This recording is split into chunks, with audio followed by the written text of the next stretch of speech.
Yo, what's good, YouTube? I'm back. Yo, check it out. So, today I'm going to talk about The Last Dance. I got my old school hat on that was popping back then, back around then in the 90s, late 80s, early 90s. That's why I'm rocking this hat. So, yeah, it's your man, the Happy Hatter, AKA Mr. Make You Smile, AKA the Gypsy, AKA the one and only me, Chucky B. Yo, so check it out. The Last Dance. All right, I was playing back in that era.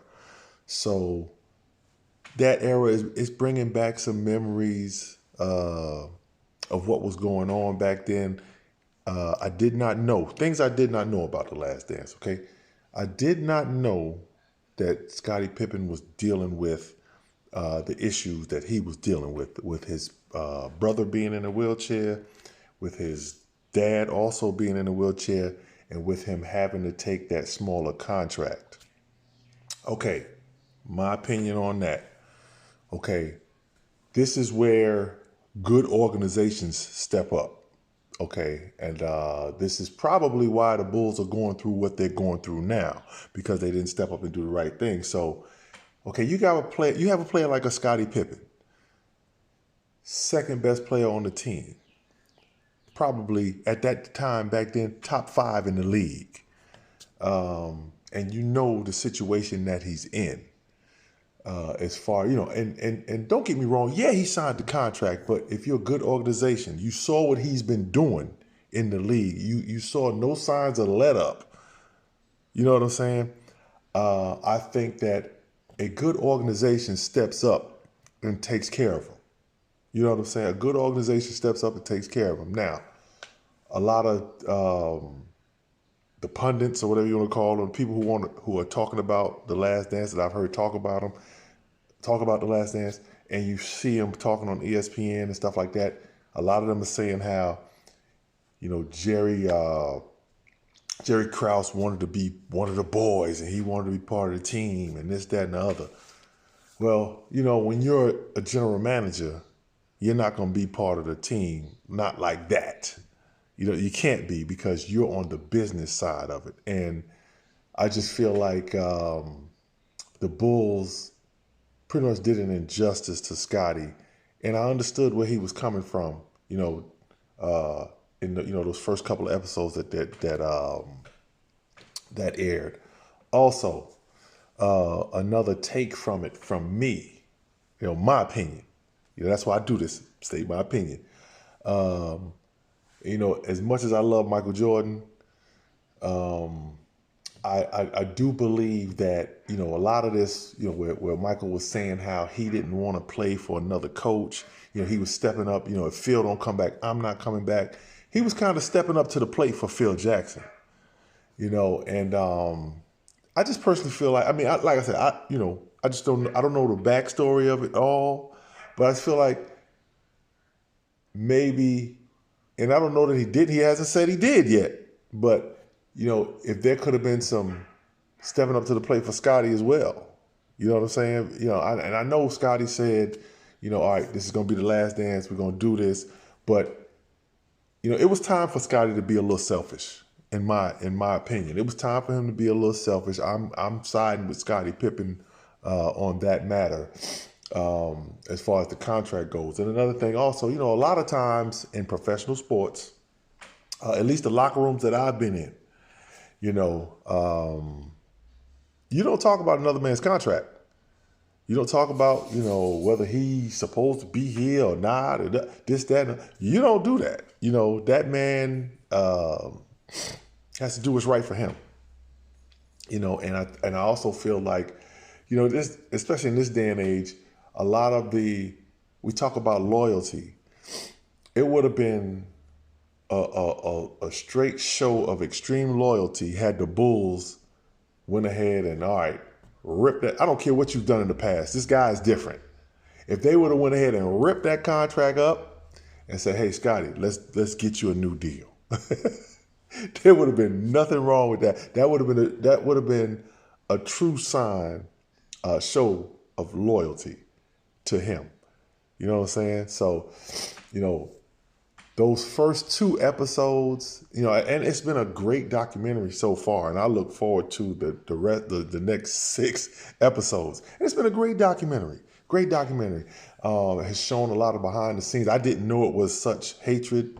Hate might be a strong word, but as much dislike towards Jerry Krause as it was with, Scotty and Michael. And the thing that I did not like, though, I did not like the belittling of him, on the bus and stuff like that. That's kind of burning a bridge right there that and we're always taught not to burn bridges, but I did not like that part of it, even though, Scotty should have been taken care of. And yeah, he might have been, thinking too businessy, if that's a word. But he did not deserve to be treated like that. He is still a human being, you know what I'm saying? So, also, instead of doing him like that, like Pippen said on the thing last night, he knew he was going to get into a hardball situation, so he came back because he knew they were going to start finding him. But, what you do, you play your contract out, then leave. But I'm not mad at him for, doing his surgery when he did and all that stuff. I'm not mad at him for that at all. You know what I'm saying? But yeah, that's the first 2 episodes. Now, the next 2, we got to see a little bit. That's the first 2 episodes summarized. Those are things that I took out of it. The next 2 episodes was pretty much about Dennis Rodman. Now, when I do camps and go speak at camps, and they ask me who were the toughest players that I had to play against, or who was my toughest player to play against, I got 2 players that were toughest players that I had to play against. That was Bernard King, and the other one was Dennis Rodman. And the reason Bernard King, because of how well he could score, he shot one-legged shots, and it was just crazy. It was just so tough to guard him.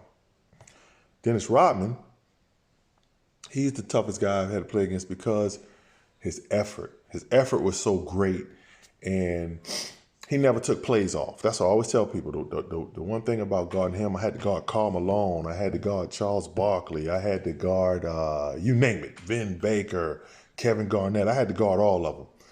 But the one difference between those guys and Dennis Rodman was he never took a play off. And the reason why that's difficult is because, when a guy takes a play off, gets a rest, that means you can rest too. So Dennis Rodman didn't allow you to get any rest. So if your conditioning wasn't up to par, he was going to get the better of you. So your conditioning had to be up to par. But yeah, Dennis Rodman, those 2 episodes, the one thing about Phil Jackson that I loved is that he was good with people. He knew what the big picture was. He's like, all right, Dennis, look.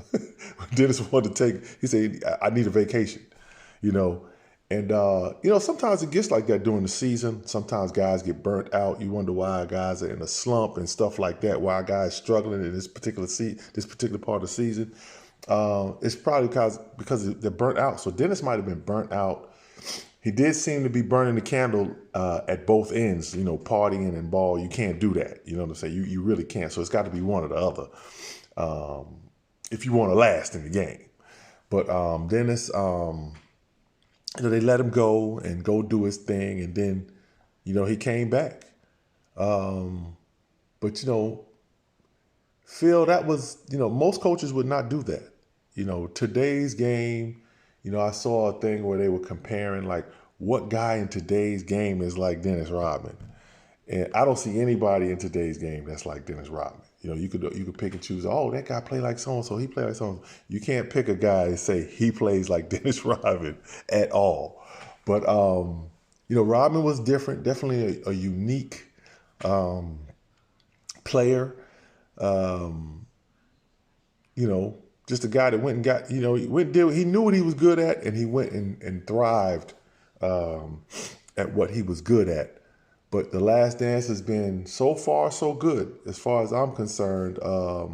Trying to think, is there anything else that I need to say before I cut this joint off. But no, that's it. That's it. You know, I just think that that it's great to see the behind the scenes stuff. And like I said before, back in the day when I was playing, I can remember them coming to play us in Atlanta. And that particular year, I think it was like 97, 98. Yeah, that was it. I think it was 97, 98. And Nike made horrible shoes. They made some horrible shoes. So I remember going into the locker room when the Bulls came to Atlanta, because I knew Michael from years ago. So I went in the locker room and said, "Yo, Mike, look, I need some shoes, man. Can you send me some shoes?" And he said, he looked at me. He said, "What size you at?" So I said, 16, 17, And he looked. He said, "You need to cut your toe off." So just saying something silly. Then he was like, "All right, I got you." So then I left. So I left the locker room, and so I was like, "All right." I did I asked. So, and then 3 days later, big box of shoes came, and I started wearing the Air Jordans. You'll see some in my pictures that I'm playing. I started wearing the Air Jordans, but yeah, this last dance documentary is good. Some things are being brought to light, but I still like my opinion. Just my opinion is that I did not like when Mike called Scottie selfish, because that was the time he had to be selfish. You know what I'm saying? So, we all have to be selfish at some point and think about ourselves. And he did that. He thought about his family earlier when he took that, the bad deal or whatever they say. But the Bulls did the wrong thing. They should have taken care of him from Jump Street. All right? That's just my opinion. The next 2 episodes are next week. So thank you for tuning in. And remember, it's your man, the Happy Hatter, a.k.a. the Gypsy, a.k.a. Mr. Make You Smile, a.k.a. Chucky B, your man, signing out. Yo, everybody, take care of yourself. This COVID-19 thing is real. So, hey, take care of yourself. Be safe out there. Stay healthy. Peace.